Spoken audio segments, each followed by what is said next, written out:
Então, quando eu vejo os crentes brigando aí e alguns entrando nessa história horrorosa de terra plana, que felizmente está perdendo a moda, que é uma moda idiótica, mas que felizmente está acabando de tão patética que era.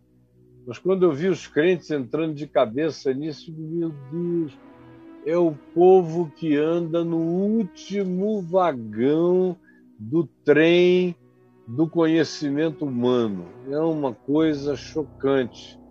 E eu espero que seja o oposto.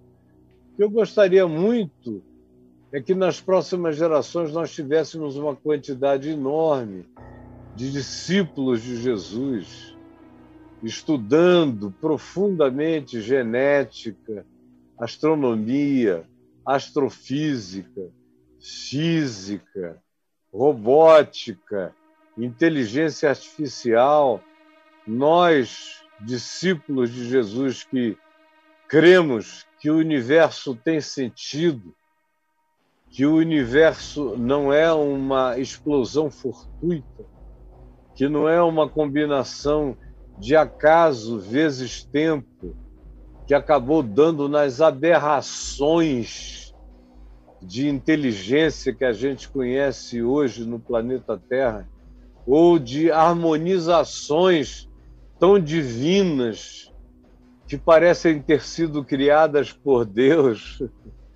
Eu gostaria de ver os teus filhos e os teus netos, os meus filhos e os meus netos, não arranhando a casca dos saberes, não estudando as coisas tolas das decorebas planetárias, mas ultrapassando tudo isso, indo para além, fazendo parte da futura geração de millennials, que venham a ser indivíduos que se tornem especialistas nas novas profissões, não nas velhas profissões, que vão acabar.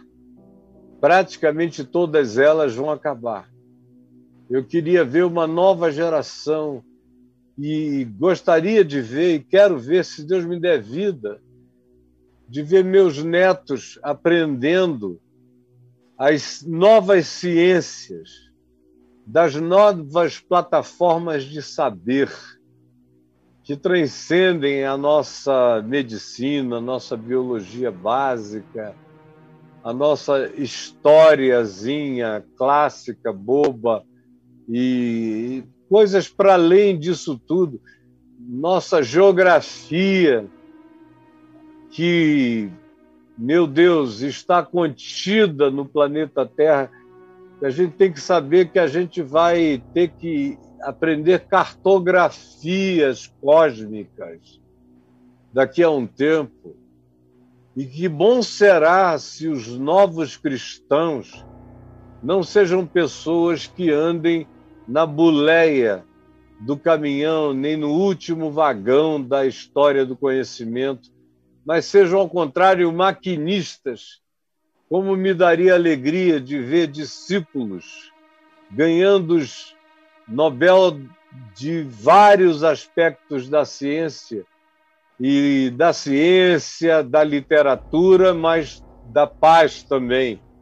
Gente estudando física, os grandes especialistas nas grandes descobertas da astrofísica, quem me dera fossem cristãos daquele tipo que estudam e leem e conhecem mais o Novo Testamento do que qualquer outra coisa, como acontecia com Isaac Newton e com alguns outros cristãos do passado, que foram os que abriram a porta para os grandes saberes científicos, e que fizeram isso contra a religião que os proibia, que os impedia, que os ameaçava de morte na fogueira, que os acusava de heresia, e eles estudavam escondidos e não pararam as suas pesquisas de saber por causa da doença mental de atraso religioso.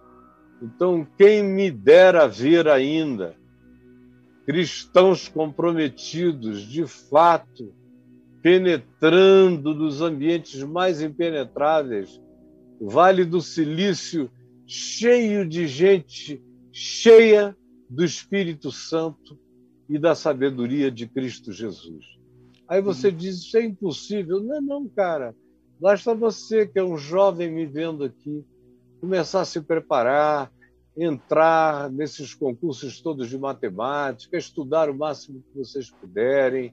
Vão, chega de burrice cristã, chega de discipulado de ignorância, chega de fé sem conhecimento, chega de prática da fé como sendo a última coisa que sobrou para o indivíduo. Então ele diz que resolveu estudar num seminário. Já é assim há muito tempo. O cara não dá certo para nada, não passa em coisa alguma, aí entra para o seminário para estudar teologia e ser pastor ou acadêmico cristão, porque não teve gabarito para entrar em outros níveis, nem em outros conhecimentos, de modo que eu gostaria de todo o coração de que houvesse uma geração começando de agora a se deixar profundamente influenciar pelos novos saberes, e não tem por que ter medo. Se Jesus é a verdade, você não tem que ter medo de nada. Só tem medo do conhecimento quem não crê que Jesus é a verdade absoluta. Ou aqueles filhos da religião que são treinados para aprenderem no máximo as ciências e os saberes da mediocridade, porque os seus pastores ou padres ameaçavam o tempo todo dizendo que quem sabe muito perde a fé. Quem tem muito conhecimento não crê em nada. Mentira! Não é verdade. Quanto mais saber verdadeiro e genuíno, mais fé. Quanto mais conhecimento real, se não houver preguiça existencial, mais fé.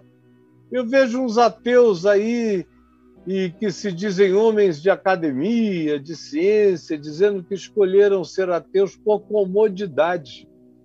De fato, não aguentam o tranco. Aquele soco assim no meio do peito, pá!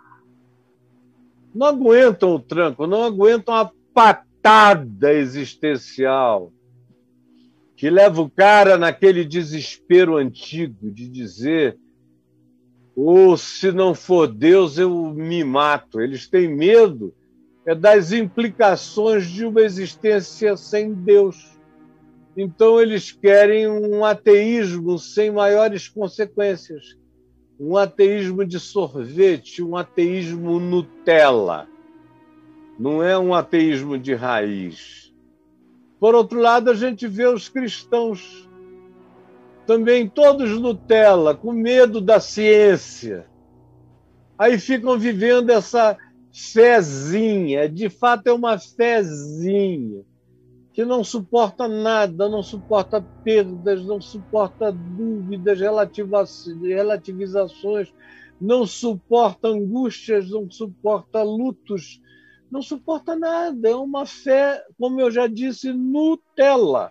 Não tem aquela raiz plantada no âmago do Evangelho da ressurreição de Cristo.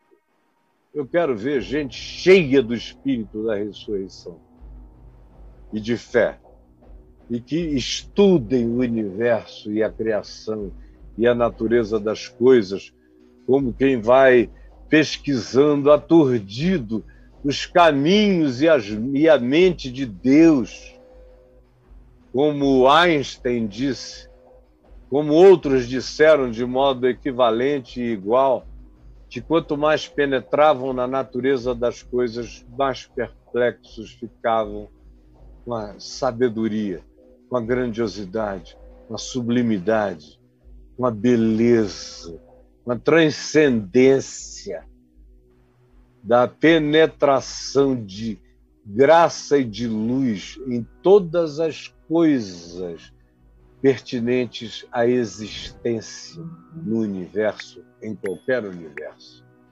E que chegue esse dia e apareçam esses discípulos, quem me dera ainda estar vivo para vê-los em ação.